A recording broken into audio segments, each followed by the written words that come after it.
sort of tickled me earlier on. This is Joe Biden. He's famous for telling stories that aren't particularly true, right?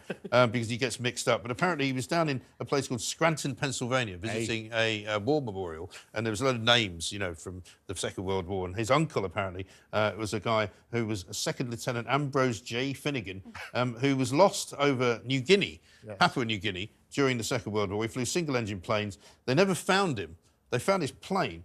And do you know what he said, Joe Biden? This is going to amaze you. I hope it will, anyway. He says that he believes that he may have been eaten by cannibals. Oh, yeah. I'm not joking.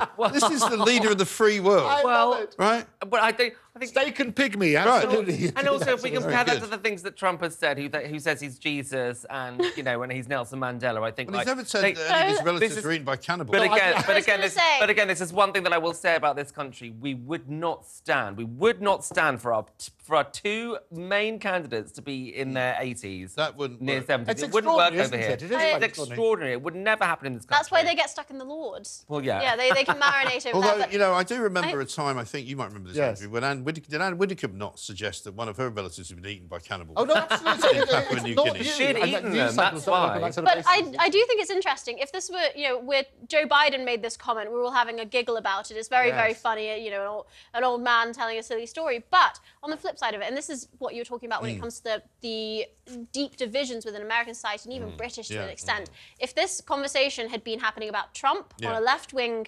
broadcaster, they would have been branding him racist. They would have been calling for him to be castrated and hung up on the temple of George Washington or Abraham Lincoln's statue. Exactly.